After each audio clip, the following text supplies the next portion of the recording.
Hello दोस्तों, आज बौद्ध धर्म का भाग 2 वीडियो बनने जा रहा है। आप इस वीडियो को पूरा देखें जिससे कि आपको बौद्ध धर्म के बारे में पूरी जानकारी मिल सके। तो आइए समय न व्यर्थ करते हुए अपने टॉपिक पर चलते हैं। तो पहला हमारा क्वेश्चन क्या है? 31वां नंबर क्वेश्चन था, हमने 30 नंबर क्वेश्चन करवा दिया था। अब 31वां नंबर क्वेश्चन है, गौतम बुद्ध कितने वर्ष तक जीवित रहे? तो गौतम बुद्ध जो थे वो कितने वर्ष तक जीवित रहे, यानी उनका जीवन काल कितने वर्ष तक का था? तो 80 वर्ष। यानी गौतम बुद्ध जो थे 80 वर्ष तक जीवित रहे, यानी 80 साल तक जिए थे। और फिर उसके बाद हमारा 32वां क्वेश्चन है, गौतम बुद्ध की मृत्यु कब हुई? यानी गौतम बुद्ध की मृत्यु कब हुई? तो गौतम बुद्ध की मृत्यु 463 ईसा पूर्व में हुई थी। 463 ईसा पूर्व हुई थी।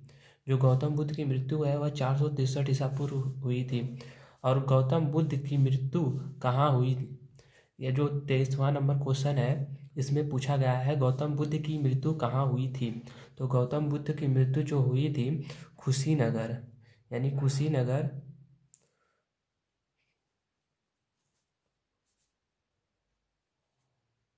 कुशीनगर देवरिया, उत्तर प्रदेश में।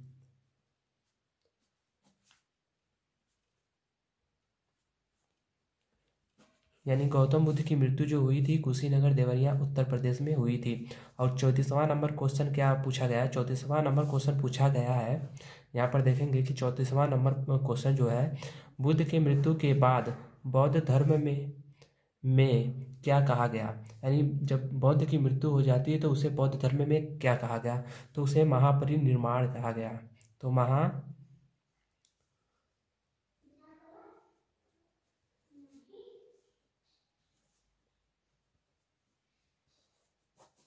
तो गौतम बुद्ध की मृत्यु के बाद बौद्ध धर्म में उन्हें महापरिनिर्वाण कहा गया। और आ जाते हैं अब हम 35वां नंबर क्वेश्चन।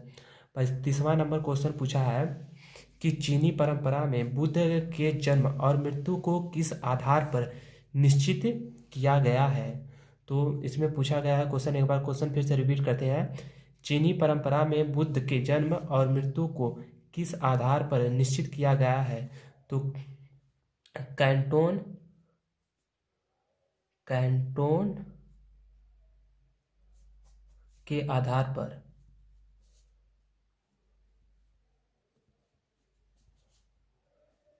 तो जो चीनी परंपरा में बुद्ध के जन्म और मृत्यु को किस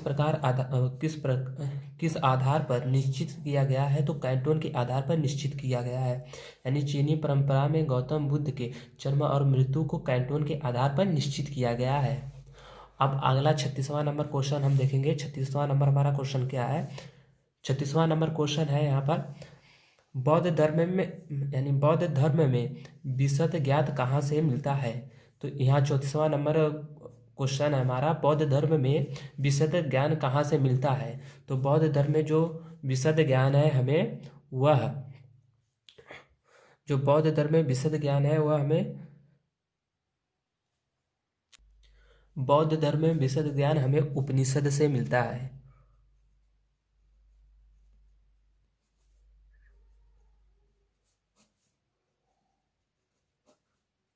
उपनिषद से मिलता है। जो बौद्ध धर्म में हमें विशद ज्ञान है वह उपनिषद से मिलता है। त्रिपिटक किस भाषा में लिखी गई है? जो त्रिपिटक है वो किस भाषा में लिखी गई है? तो त्रिपिटक जो है वह पाली भाषा में लिखी गई है। पाली भाषा में लिखी गई है। जो त्रिपिटक है वो किस भाषा में लिखी गई है? तो त्रिपिटक जो है पाली भाषा में लिखी गई है। अब आ जाते हैं हम अपने अब 38वां नंबर क्वेश्चन देखेंगे। यहाँ पर 38वां नंबर क्वेश्चन है, विश्व दुखों से भरा है, इसका सिद्धांत बुद्ध ने कहाँ कहाँ से लिया है? यानी जो विश्व है दुखों से भरा है, इसका सिद्धांत जो है बुद्ध ने कहाँ से लिया है? तो उपनिषद से लिया है। कहाँ से लिया है? उपनिषद से लिया है। अब आ जाते हैं 29वां नंबर क्वेश्चन। 39वां नंबर क्वेश्चन है, बुद्ध के अनुयायियों कितने भागों में विभाजित थे? तो 2 भागों में विभाजित थे। जो बुद्ध के अनुयायी थे कितने भागों में विभाजित थे? यहाँ पर 29वां नंबर क्वेश्चन पूछा है, बुद्ध के अनुयायी कितने भागों में विभाजित थे? तो 2 भागों में विभाजित थे। एक भिक्षुक थे, एक उपासक थे। भिक्षुक होते थे जो यानी गांव गांव घूमकर भिक्षा मांगते थे, और जो उपासक होते थे वो घर पर रह के बौद्ध धर्म को अपनाते थे। अब यहाँ पर 40वां नंबर क्वेश्चन क्या पूछा है? 40वां नंबर क्वेश्चन पूछा है कि बौद्ध धर्म के त्रिरत्न कौन कौन है? तो बौद्ध धर्म के त्रिरत्न है जो है बुद्ध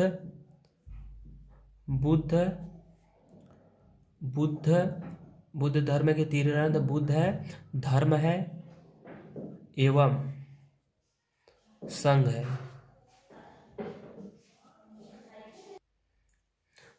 तो बौद्ध धर्म के त्रिरत्न कौन कौन है? तो बुद्ध है, धर्म है एवं संघ है।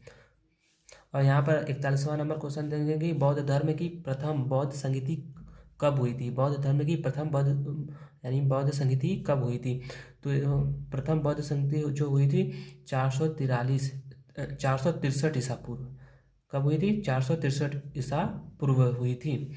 और यहाँ पर 42वां नंबर पूछा है क्वेश्चन, बौद्ध धर्म की द्वितीय बौद्ध संगीति कब हुई थी? तो यह हुई थी 363 ईसा पूर्व। जो बौद्ध धर्म की द्वितीय बौद्ध संगीति थी वह 363 ईसा पूर्व हुई थी। और यहाँ पर 43वां नंबर क्वेश्चन पूछा है, बौद्ध धर्म के त्रिरत्न बौद्ध संगीति कब हुई थी? यानी बौद्ध धर्म की तृतीय बौद्ध संगीति कब हुई थी? तो 255 ईसा पूर्व। कब हुआ था? 255 ईसा पूर्व।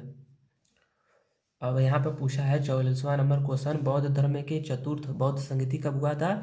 तो ईस्वी के प्रथम शताब्दी के समय, ईस्वी के प्रथम शताब्दी।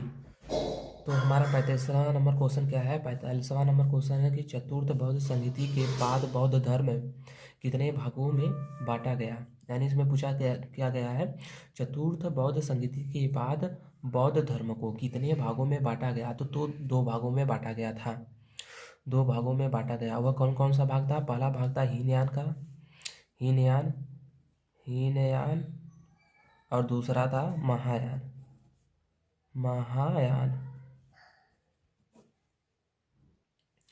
अब हम 46वां नंबर क्वेश्चन देखेंगे। 46वां नंबर क्वेश्चन में क्या दिया गया है, बौद्ध धर्म के महायान संप्रदाय का आदर्श क्या है? यानी उसमें पूछा है कि बौद्ध धर्म के महायान संप्रदाय का आदर्श क्या है? तो उनका आदर्श है,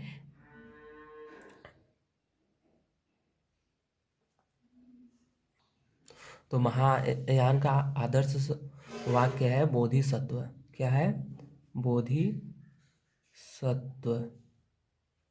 बोधिसत्व। तो महायान का आदर्श संप्रदाय क्या है? बोधिसत्व। हीनयान का आदर्श संप्रदाय क्या है? यानी 47वां नंबर क्वेश्चन है, हीनयान का आदर्श संप्रदाय क्या है? तो अरहत पद है। क्या है? अरहत पद।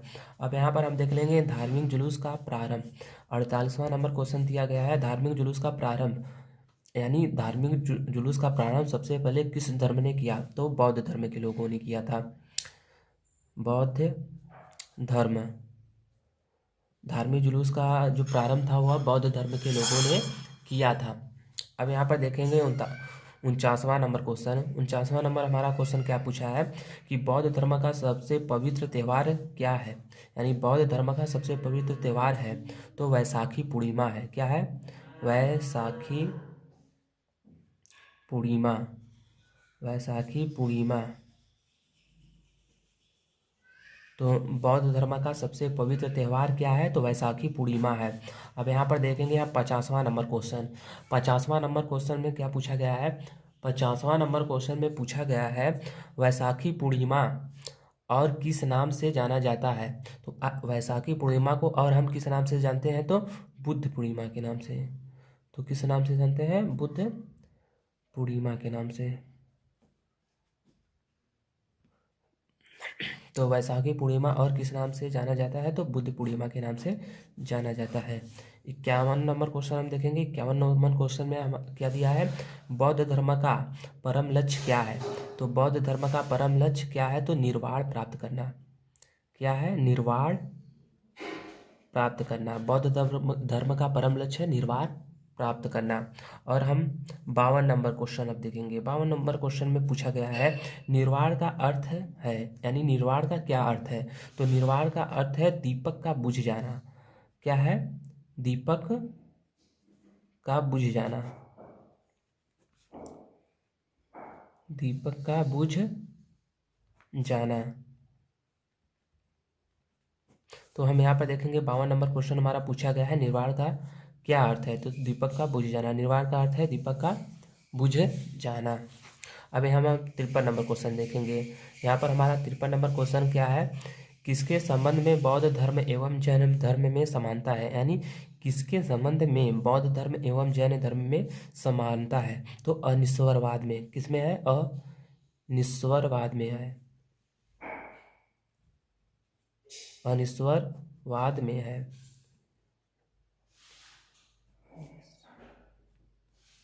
अनिश्वरवाद में है, जो जैन धर्म और बौद्ध धर्म में समानता है। यानी जो बौद्ध धर्म था और जैन धर्म था वह ईश्वर पर विश्वास नहीं करते थे। अब यहाँ पर हम देखेंगे क्या, 44वां नंबर क्वेश्चन। 44वां नंबर क्वेश्चन में क्या दिया है अब देखेंगे यहाँ पर। तो बुद्ध किसके रूप में अपना अंतिम जीवन प्राप्त किए। जो बुद्ध थे वह, यहाँ पर आप जान लेंगे कि कुछ विशेष बातें हैं बौद्ध धर्म से, कुछ विशेष बातें हैं यहाँ पर। जो बुद्ध के लोग थे, अनुयायी थे, वह पुनर्जन्म पर विश्वास करते थे। वह पुनर्जन्म पर विश्वास करते थे लेकिन आत्मा पर विश्वास नहीं करते थे। तो यहाँ पर क्या दिया है, बुद्ध किसके रूप में अपना अंतिम जीवन प्राप्त किए। तो किसके रूप में अपना जीवन प्राप्त किए थे, तो साक्य मुनि के रूप में। किसके रूप में, साक्य मुनि के रूप में अपना अंतिम जीवन प्राप्त किए थे। जो गौतम बुद्ध थे वह साक्य मुनि के रूप में अपना अंतिम जीवन प्राप्त किए थे। अब हम देखेंगे यहाँ पर 55 नंबर क्वेश्चन। 55 नंबर क्वेश्चन में पूछा गया है, यानी 55 नंबर जो क्वेश्चन है यहाँ पर पूछा गया है, सर्वाधिक बुद्ध मूर्ति का, यानी यहाँ पर पूछा क्या गया है, सर्वाधिक बुद्ध मूर्ति का निर्माण किस शैली में हुआ है। यानी सर्वाधिक बुद्ध मूर्ति का निर्माण किस शैली में हुआ है। तो यहाँ पर हो जाएगा गांधार शैली में।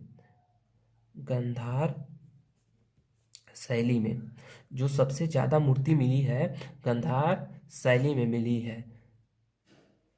तो कहाँ मिली है, गांधार शैली में। तो सबसे ज़्यादा बुद्ध की मूर्ति कहाँ मिली है, तो गांधार शैली में आपका सही आंसर हो जाएगा।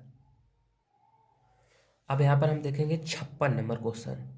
तो 56 नंबर क्वेश्चन क्या दिया है, 56 नंबर क्वेश्चन ये पूछा है कि बुद्ध की प्रथम मूर्ति किस कला के अंतर्गत मिली। यानी बुद्ध की जो प्रथम मूर्ति थी वह किस कला के अंतर्गत मिली। तो हम बोलेंगे मथुरा कला के अंतर्गत।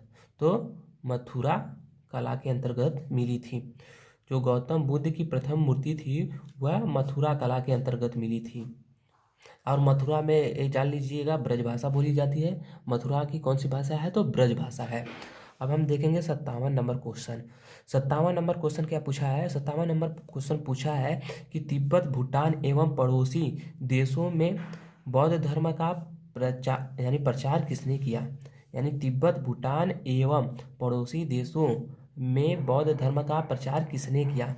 तो गुरु रीन 5 ने, जो गुरु रीन 5 थे उन्होंने बौद्ध धर्म का तिब्बत, भूटान एवं पड़ोसी देश में प्रचार किया था। गुरु रीन 5 ने बौद्ध धर्म का पड़ोसी देश में प्रचार किया था। या तो इसको इनका एक और नाम था पद्म, क्या नाम था, पद्म संभव।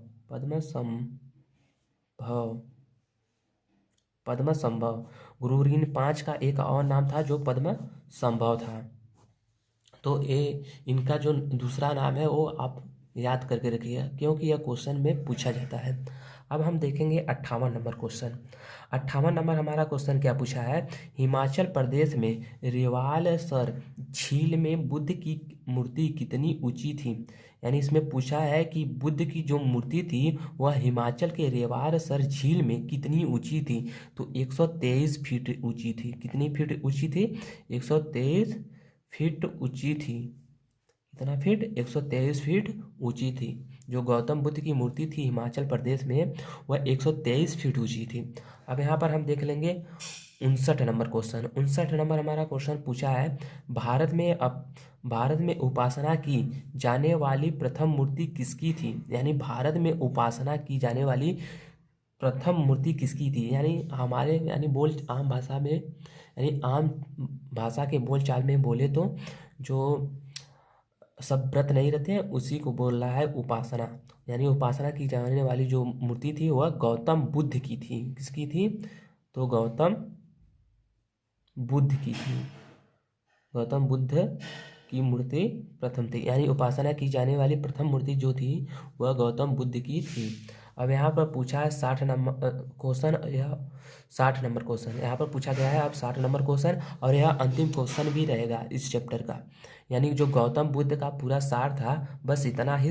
यानी उनके सार में बस 60 क्वेश्चन बनते हैं। तो आइए अब हम देख लेते हैं। बौद्ध धर्म में सम्मिलित होने की आयु है। यानी बौद्ध धर्म में सम्मिलित होने की आयु कितनी है? तो 15 वर्ष है। कितनी है? 15 वर्ष। अब तो जो बौद्ध धर्म में सम्मिलित होने की आयु है वह 15 वर्ष है। तो आज के लिए बस इतना। अब कल से मैं आपको इतिहास, जो शुरू से इतिहास है मैं उसके बारे में आपको पढ़ाऊंगा। ये गौतम बुद्ध इसलिए मैं आपको बता दिया क्योंकि इससे क्वेश्चन जो थे बार बार पूछे जा रहे थे परीक्षा में। लेकिन अब मैं शुरू से यानी प्रारंभ से जब से इतिहास शुरू हुआ है तब से मैं आपको कल से वीडियो प्रोवाइड कराऊंगा। अगर हमारे द्वारा बनाई गई वीडियो आपको पसंद आए तो हमारे चैनल को सब्सक्राइब करें, लाइक करें, शेयर करें और घंटी के आइकन को प्रेस करें, जिससे कि हमारे द्वारा बनाई गई वीडियो सबसे पहले आप तक पहुँचे। Thank you.